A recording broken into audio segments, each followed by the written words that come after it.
Coming up with a business name is one of the most important steps in forming a business. Your name affects your branding and your image as a company.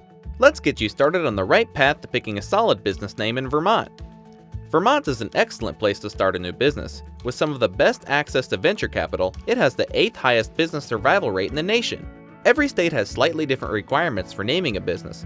Follow along closely to learn the required steps for naming a business in the state of Vermont. In this video, we will go over how to name your business based on your business structure, branding and brainstorming business names, and how to check your name's availability. Be sure to ask yourself the 7 essential questions we provide before you make this critical business decision.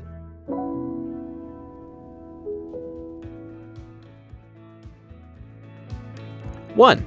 Choose a business structure. You'll need to determine your company's business structure before deciding a name, as different business structures have different naming requirements. There are formal business structures like LLCs and corporations, and informal business structures like sole proprietorships and general partnerships. In this first section, we'll talk about the naming requirements of each. Informal business structures. If you are operating under a sole proprietorship, your company must operate under the surname of the owner. In order to use a different name, the owner must file a DBA, or doing business as, also known as an assumed name, fictitious name, or trade name. General partnerships are similar to sole proprietorships, with the difference being that partnerships consist of 2 or more people. A general partnership's name must consist of the surnames of all the partners. Like a sole proprietorship, if you want to operate under a different name, you need to file for a DBA. Here are some state-specific requirements for Vermont general partnerships. A trade name for a general partnership cannot include any word, phrase, or abbreviation that falsely implies that it's the business name of a business type other than that of a general partnership.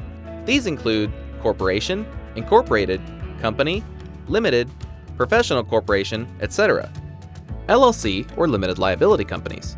If your company is an LLC, your name must include the phrase limited liability company or one of its abbreviations, LLC or LLC, with a period in between each letter.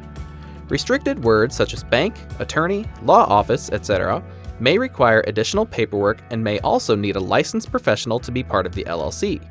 Your name cannot include words that could confuse your LLC with a government agency, such as FBI, Treasury, or State Department. Here are some state-specific requirements for Vermont LLCs.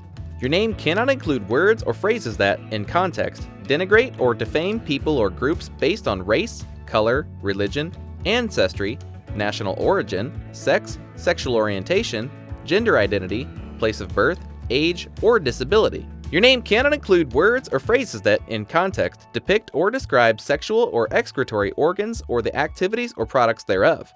Your name cannot include words or phrases that, in context, appeal to the prurient interest, depict or describe in terms patently offensive or threatening, or such words or phrases that imply such terms regarding sexual conduct. Corporations. If your business is a corporation, or a C Corp, your name must include the words corporation, company, incorporated, limited, or an abbreviation of any of these. Here are some state-specific requirements for Vermont corporations. Your name cannot include words or phrases that, in context, falsely imply governmental affiliation. Your name cannot include words or phrases that, in context, denigrate or defame people or groups based on race, color, religion, ancestry, national origin, sex, sexual orientation, gender identity, place of birth, age, or disability.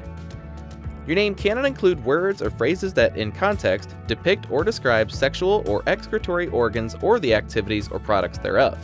Your name cannot include words or phrases that, in context, appeal to the prurient interest, depict or describe in terms patently offensive or threatening, or such words or phrases that imply such terms regarding sexual conduct.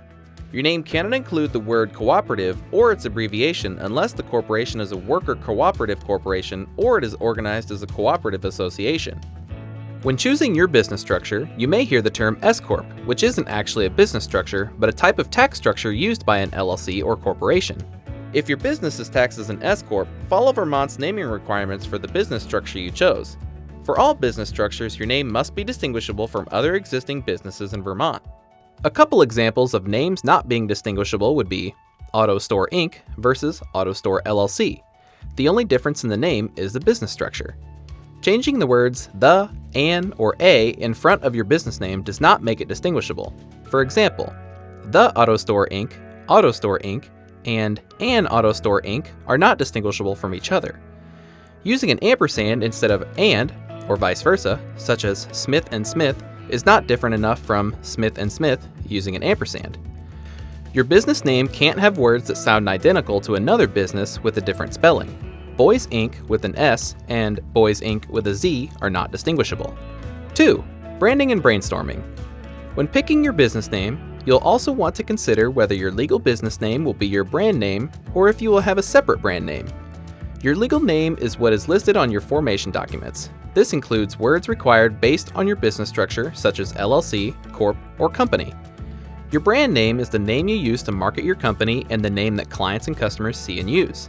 When deciding what to name your business, decide on your branding strategy using these 3 options.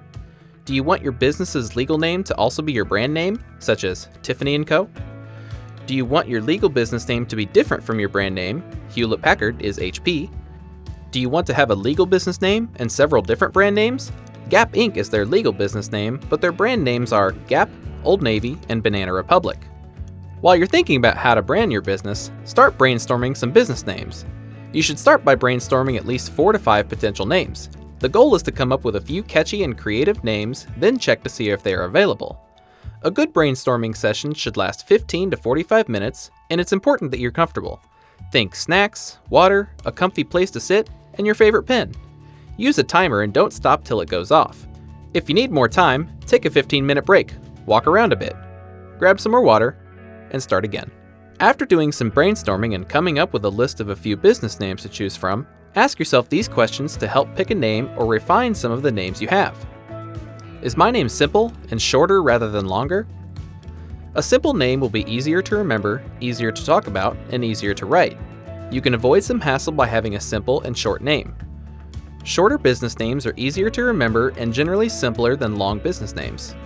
If your business name is too long, there's a possibility that your clients call you by a nickname that you have no control over and doesn't do your business any favors. How does the name sound when I say it out loud? Don't just read the name, actually say it out loud. Say your name slow, fast, and with a different emphasis to make sure it doesn't end up sounding like something else. Is it easy to pronounce, spell, and does the acronym look okay? Along the same lines as having a simple name, a business name will be more memorable if it's easy to pronounce and spell. Another important thing to keep in mind is if the acronym of your business ends up spelling something. You don't want to choose a name for your business only to find out the first letter of each word spells out flop. Did I include a geographical location in my name? By including a location in your name, you may limit your business and growth potential. Customers in other states may not consider contacting you if they think you are only trying to do business in a specific location. How does the name compare to other businesses in the industry? Look at your potential competitors' names. Does there seem to be a format that other businesses in the industry follow when naming their businesses? Does your name stand out in a bad way? You want a name that's unique and grabs attention, but not one that will make you seem unprofessional compared to other companies. Did I avoid trends? Naming your business based on trends might give you a small boost in initial customers, but you'll end up dating your business when the trend fades away. What may be a funny joke or reference at the time will fade away and no one will understand. Is my name memorable, or is it too narrow or literal?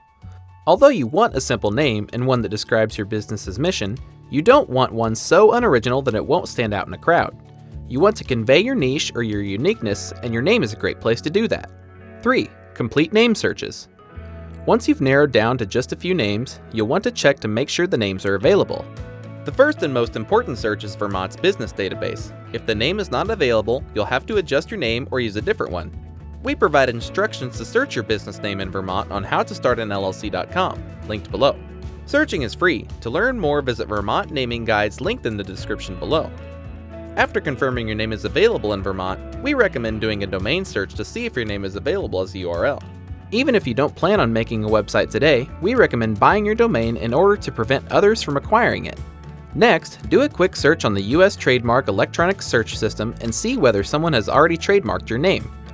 Once you know the name is available, you can choose to apply for a trademark for your business, but the cost is between $225 and $600, which may be more than you want to pay for a startup. Naming your business can be one of the most important and one of the most fun steps in starting your business. When deciding on your business name, you'll want to first determine your business's structure to make sure you are following all naming requirements of your business type. You'll also want to check the naming requirements that are specific to Vermont. Think about your branding, how your name will affect your brand, and if you want to have a separate brand name from your business's legal name. After brainstorming some ideas, you'll want to check and see if they are available in your state, and do a quick web search to see if they are available as a web domain. Once you've searched on the state level and online, look to see if any of your brainstormed ideas are trademarked. Now you know all the steps to name your business. For a more detailed guide, visit our website at howtostartanllc.com. Give the video a like if you found it useful, and subscribe if you'd like to see more. And if you have questions or encounter any roadblocks, leave a comment below. Good luck in starting your small business.